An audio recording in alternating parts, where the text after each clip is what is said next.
NDA में घमासान much गया है। एक बार फिर से नीतीश कुमार और चिराग पासवान आमने सामने आ गए हैं। बीजेपी की तरफ से साफ कर दिया गया है कि बिहार में एक बार फिर से 2020 जैसा नज़ारा दिखाई दे सकता है और 2020 के बिहार विधानसभा चुनाव में एलजेपी ने एनडीए के खिलाफ उम्मीदवार उतारे थे और ख़ास तौर पर उन सीटों पर जहां पर जदयू के उम्मीदवार थे वहां चिराग ने अपनी पार्टी के उम्मीदवार उतार दिए थे और जिसके चलते जदयू को जबरदस्त नुकसान हुआ था।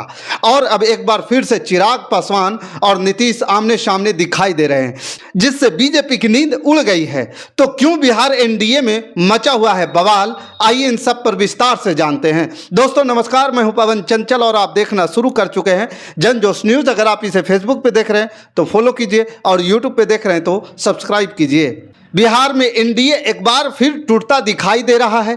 चिराग पासवान और नीतीश कुमार के बीच फिर से ठन गई है। नीतीश ने एलजेपीआर में सेंध लगा दी है। बिहार विधानसभा चुनाव से पहले चिराग पासवान की पार्टी एलजेपीआर को बड़ा झटका लगा है। नवल शर्मा ने एक बार फिर नीतीश कुमार की जदयू का दामन थाम लिया है और इसके बाद से फिर से एक बार चिराग पासवान और नीतीश कुमार के रास्ते एक बार फिर से अलग अलग नजर आ रहे हैं। मतलब हो सकता है कि दोनों के बीच जो नाराजगी हमेशा से रहती है वो एक बार फिर खुलकर सामने आ जाए, क्योंकि चिराग पासवान इस बात से बेहद नाराज बताए जा रहे हैं। नवल किशोर शर्मा 2021 में एलजेपीआर में शामिल हुए थे और चिराग पासवान के करीबी नेताओं में शामिल थे। इन विधानसभा चुनाव के ठीक पहले जदयू में जाने की बात का दावा किया जा रहा है।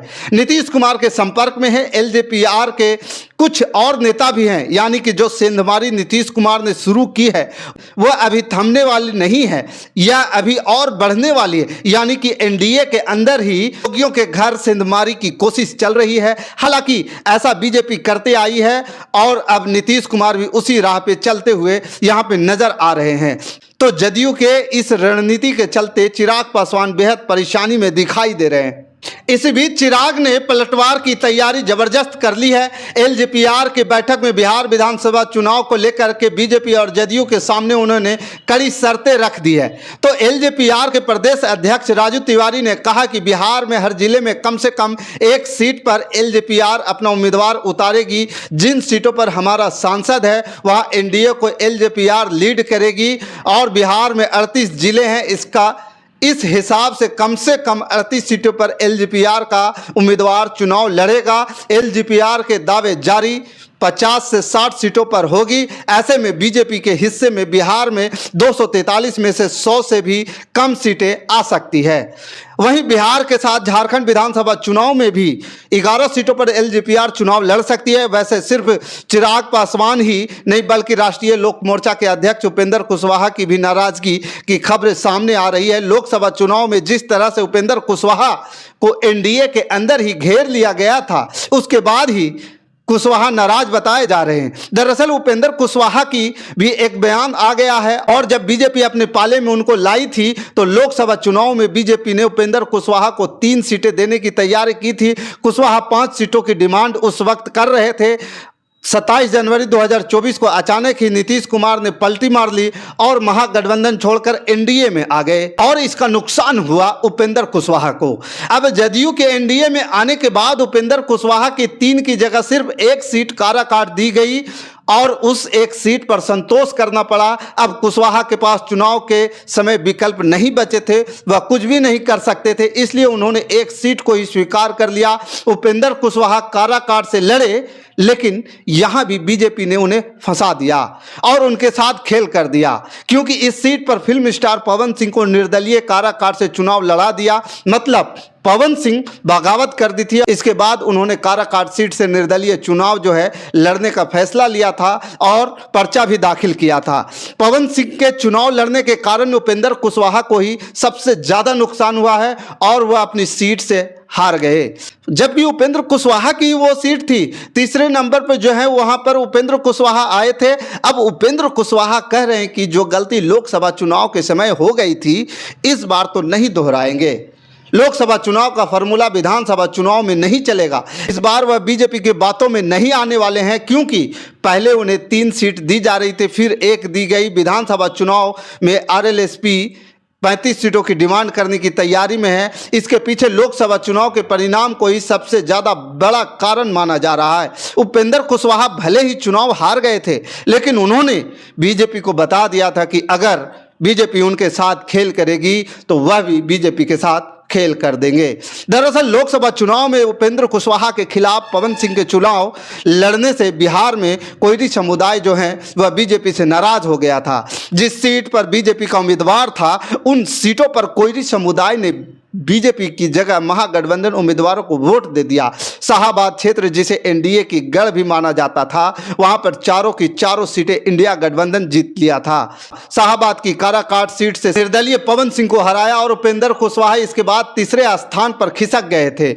वहीं आरा से सीपीआई एमएल के सुदामा प्रसाद ने केंद्रीय मंत्री और बीजेपी नेता राजकुमार सिंह को करारी मात दी थी। इसके अलावा बक्सर सीट पर बात कर लेते हैं तो बक्सर सीट जो बीजेपी लगातार जीतते आ रही थी, वहां से आरजेडी के सुधाकर सिंह मिथिलेश तिवारी को भी हरा दिया था। सासाराम सीट कांग्रेस के हिस्से में आई और कांग्रेस के मनोज राम ने बीजेपी के शिवेश राम को हरा दिया था। यानी कि साफ है कि उपेंद्र कुशवाहा को अपनी हैसियत का एहसास है, इसलिए बीजेपी ने उन्हें राज्यसभा में भेजा और इसलिए अब उपेंद्र कुशवाहा सीधे तौर पर बीजेपी को चुनौती दे रहे हैं। लेकिन बीजेपी की सबसे बड़ी चुनौती चिराग पासवान बने हुए हैं।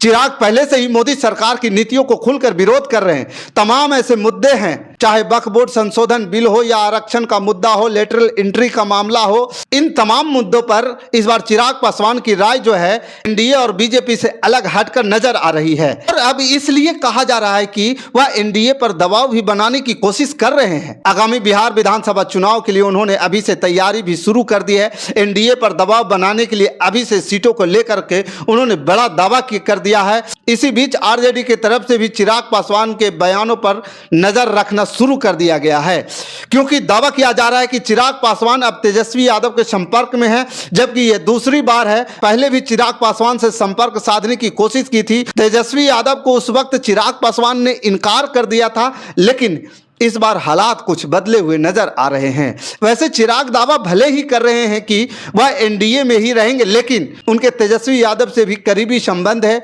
इससे वह इनकार भी नहीं करते हैं। यानी कि चिराग पासवान ने अपनी खिड़की दरवाजे महागठबंधन के लिए खोल रखे हैं, तो दूसरी तरफ आरजेडी भी चिराग पासवान के खिलाफ बेहद नरम रुख दिखा रही है। यानी कि चिराग पासवान के तरफ से यह साफ संकेत दिए जा रहे हैं कि अगर उनकी बात नहीं मानी गई तो पाला बदलने का विकल्प उनके पास है, वह इसमें देरी बिल्कुल नहीं करेंगे। बिहार में 2020 के विधानसभा चुनाव में चिराग पासवान की पार्टी ने 134 सीटों पर अपने उम्मीदवार उतारे थे।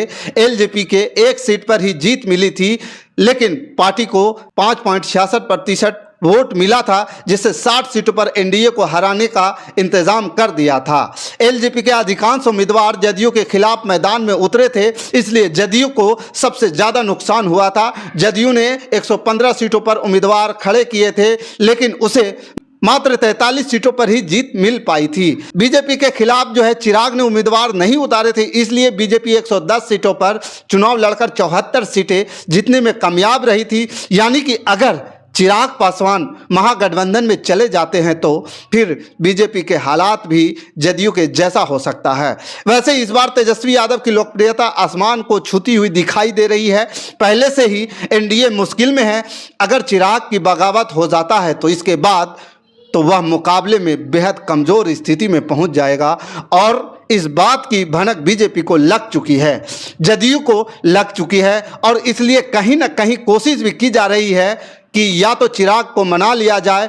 अगर चिराग नहीं मानते हैं तो पशुपति पारस, जिन्हें बीजेपी ने पहले नाराज कर दिया था, उन्हें भी अपने पाले में दोबारा लाने की कोशिश कर रही है। मतलब है कि उन्हें मनाने की कोशिश कर रही है, क्योंकि चिराग पासवान जब नजदीक आए तो पशुपति पारस जो है नाराज हो गए थे, क्योंकि उस समय आपको पता है कि लोकसभा चुनाव के दौरान जो है पशुपति पारस और चिराग पासवान कुछ वो सीट्स थी जिन पर दोनों ही दावा ठोक रहे थे, लेकिन बीजेपी ने उस वक्त जो है चिराग पासवान जो है बीजेपी के करीबी ज्यादा दिखाई दिए, भरोसा ज्यादा जताया और जो है उस वक्त चाचा पशुपति पारस को साइड कर दिया था।